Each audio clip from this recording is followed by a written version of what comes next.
Bonjour les frères, bonjour les amis. Vous allez bien? Moi de mon côté, je vais bien. Merci beaucoup les gars. Les amis, aujourd'hui là nous allons parler. Encore, je pense que c'était une vidéo que j'avais déjà faite sur le respect. Oui les gars, c'est sur comment on regagne le respect perdu. Oui, comment regagner un respect perdu. Parce que nous vivons dans un monde où les gens ne se respectent plus. Mais ils oublient que c'est eux-mêmes qui ont fait, ou bien c'est eux-mêmes qui font à ce qu'on ne leur respecte plus. Parce qu'aujourd'hui, là, si tu veux que tu sois respecté, tu dois établir des limites, tu dois établir des normes, tu dois avoir un mode de vie. Que tout le monde, avant qu'il puisse pénétrer d'abord ta zone, il doit d'abord se dire que ah, cet homme-là, il est respectable. Alors, pourquoi ne pas lui devoir de respect? Passons directement au vif du sujet sur comment regagner un respect perdu. Aujourd'hui là, pour que tu puisses regagner ou bien pour que vous puissiez regagner un respect qui a été bafoué ou perdu, premièrement, vous devez d'abord vous trouver un emploi. Oui les gars, pour que tu puisses regagner un respect perdu, trouve-toi d'abord un emploi, trouve un travail. Peu importe la qualité de travail. Ce que vous tue, ce qui nous tue, c'est parce que nous voulons trop la gratification instantanée. Nous voulons trop que parce que j'ai mon oncle qui est à la présidence, parce que j'ai mon oncle qui travaille au gouvernement, donc moi je vais rester là à attendre jusqu'à ce que cet oncle-là va me donner l'emploi. Donc je veux continuer à manger les foufous de papa à la maison et de maman, à pendre des enfants bêtement chez les parents.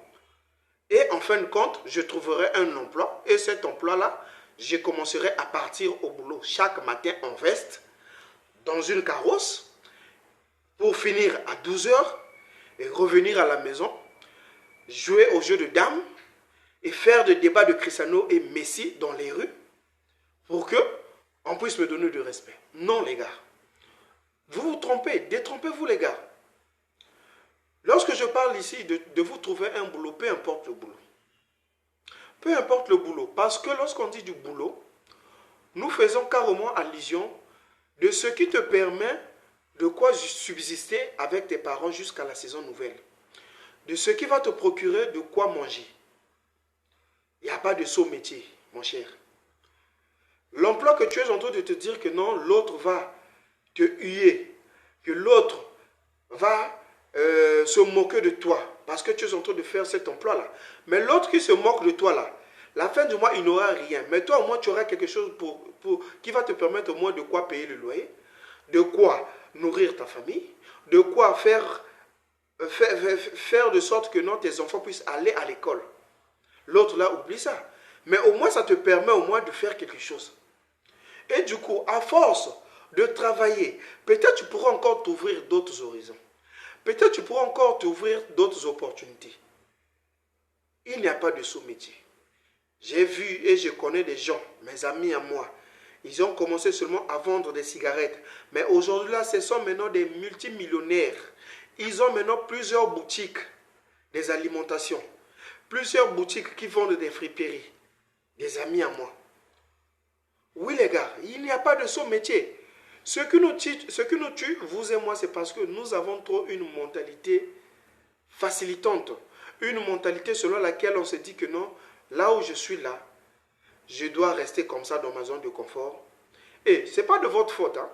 C'est la France. Oui, c'est la France parce qu'aujourd'hui, la France a donné trop de la paresse aux jeunes d'aujourd'hui. C'est-à-dire la mentalité francophone a mis aux jeunes d'aujourd'hui. C'est-à-dire comment est-ce que tu dois être là, stagné, en attendant que le gouvernement puisse faire quelque chose dans ta vie. Donc pour toi, tu te dis que le meilleur emploi, le meilleur boulot que tu peux trouver dans la vie, ce n'est que travailler dans le gouvernement. Mon cher, tu te trompes. Il y a plusieurs endroits, il y a plusieurs boulots que tu peux faire.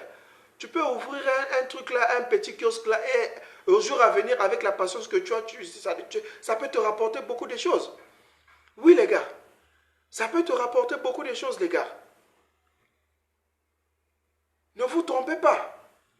Donc, c'était juste une parenthèse pour dire que non, le premier moyen que tu peux faire pour que tu puisses regagner le respect, c'est de te trouver un emploi. Et le deuxième moyen qui peut te procurer du respect que tu avais perdu, c'est lorsque tu promets, il faut toujours réaliser. Oui, je comprends, hein? Peut-être il y a certaines personnes pour épater la société, pour épater la foule. Tu es là, tu es en train de promettre sans pourtant réaliser, sans pourtant même prêter attention que la personne que tu es en train de prêter là, peut-être cette personne-là pourra t'ouvrir les portes. C'est-à-dire, tu mets quelqu'un dans l'espoir que non, tu vas lui donner quelque chose. Mais quand tu promets là, tu ne réalises pas. Et comment fais-tu que non, la personne puisse te donner du respect? Comment voudrez-vous que non, ces gens que vous êtes en train de promettre sans pourtant réaliser là, vont vous donner du respect? Imagine un peu, tu as un grand à toi dans le quartier. Ce grand-là te promet que non, mon ami, t'inquiète, je vais te donner un emploi. Ou bien peut-être je vais te donner 10 000 francs pour que tu puisses aller faire quelque chose. Aujourd'hui, là, il t'a promis. Demain, il a promis. Après-demain, il a promis. Et dans ta tête, ou bien peut-être dans sa tête, il se dit que non, là, il est en train de semer le respect en toi, ou bien il est en train de s'aimer le manque de respect en toi. Est-ce que ce genre de personne-là, tu pourras encore le respecter? Tu ne pourras jamais le respecter. Parce que tu te dis que non, c'est un bon à rien. C'est un gaillard zéro. Oui, il ne fait que promettre sans réaliser. Et ce genre de mentalité, j'en vois ça partout. J'en vois ça partout. Parce que dans le monde auquel nous vivons là, c'est un monde où nous ne vivons plus que dans le complexe, nous ne vivons plus que dans l'espoir. Donc tu es là, tu te fais vendre par rapport à ce que tu n'es pas. Tu trouves que dire la vérité soit naturel, pour toi tu trouves que tu vas baisser ton standard, tu vas baisser ton charisme. Mais ce n'est pas tout le monde qui est censé avoir tout. Ce n'est pas à tout le monde qu'on a donné la richesse. Si tu trouves que tu n'en as pas, dis clairement que tu n'en as pas. Et prochainement, quand tu vas en trouver, là au moins tu pourras... Moi, je préfère même, au lieu de promettre, hein, toi-même dire que non, ah bon, je ne te promets pas même, laisse-moi même, je te ferai une surprise. Là, tu vas regagner le respect. Là, tu vas avoir du respect. Au lieu de promettre sans réaliser. Oui, les gars, ne promettez jamais, surtout lorsque vous êtes censé reconnaître que non, vous n'allez jamais réaliser cela. Ne promettez jamais à quelqu'un. Oui. Encore, un autre moyen que vous pouvez regagner encore le respect, c'est... quel était ce point-là? Un autre moyen que vous pouvez regagner encore le respect, c'est quand vous ne faites pas de débats n'importe comment. On ne fait pas de débat avec n'importe qui, on ne s'associe pas avec n'importe qui, on ne fait pas des discours inutiles, improductifs avec n'importe qui. Sinon, ça sera un manque de respect total. Imagine un peu, vous êtes dans un quartier. Ce quartier-là, les vieux du quartier, ou bien peut-être les jeunes du quartier ne font que jouer aux jeux de dames. Jouer aux jeux de tickets, là, les jeux d'hasard. Là. Le long de la journée, au lieu que vous puissiez aller peut-être chercher de quoi manger, chercher peut-être aller introduire vos dossiers, vos CV, peut-être on va vous appeler si la chance sourit. Non, vous êtes là en train de faire des débats de Cristiano et Ronaldo, qui a tel compte en banque, qui a tel montant en banque, mais tandis que toi tu fais ce débat-là, tu n'as même pas un compte bancaire, tu as 0 francs en banque, mais tu fais ce genre de débat. Et tu veux que non, les petits du quartier te respectent. Et tu veux que non, on puisse te donner le respect dans ta réelle ou dans ton quartier. Moi, je connais à l'époque, dans mon quartier où je vivais là, j'avais un gars à moi. Ce gars-là, en tout cas, je lui respectais beaucoup. Hein. Pour moi, je me disais que ce gars-là, vraiment, il est... bien sûr qu'il était bavard, mais au moins, il partait au boulot. Chaque jour, on se voyait, on se disait merci, bonjour, de temps en temps. S'il y a lieu de s'acheter un pot, je l'achetais un pot. Mais ce gars-là, je lui voyais chaque matin, il partait. Il sortait en me disant que non, il partait au boulot avec son sac au dos, comme dans le pays où je suis là. Euh, Comme je vous l'ai toujours dit au préalable que non, être militaire, c'est un luxe. Oui, être militaire dans ce pays où je suis là, c'est un luxe. Donc, pour certains jeunes qui se disent que non, mentir que je suis militaire, pour eux, ils se disent que non, on va leur valoriser, les filles seront derrière eux, comme ça, patati patata. Donc, ce vieux à moi là, le jour où je suis allé encore voir un autre grand à moi, seulement dans le quartier, on était en train de causer. Et aussitôt, le gars est passé. Avec son sac au dos, non, il revenait apparemment du boulot. Pour moi, je me disais ça, parce que ça faisait déjà soir. Il revenait, ah, mon cher, comment tu vas, mon petit, ça va? Ah, là, moi, je reviens du boulot. Le gars, là aussi, mon vieux allemand, là, ah, c'est bon, tu reviens du boulot, ok. Quand il est passé, mon vieux, là, mon vieux, là, me dit que non, petit, tu sais ce qu'il fait dans la vie? Il ne fait absolument rien. Mais il ment aux gens que non, lui, il est militaire. Chaque jour, il va au boulot. Et tu sais là où il va? Il va choisir les veillées pour qu'il puisse aller dormir, même s'il ne se connaît pas avec les membres de la famille mortuaire là. Mais lui, il va simplement pour aller dormir le lendemain pour dire que non, il était au boulot. Bon, regardez un peu la mentalité. Regardez un peu le degré. Quelle honte. Quelle honte. Quel aboutissement. Comment tu peux t'analyser ce genre de pensée-là? Comment tu peux te mettre ça en tête?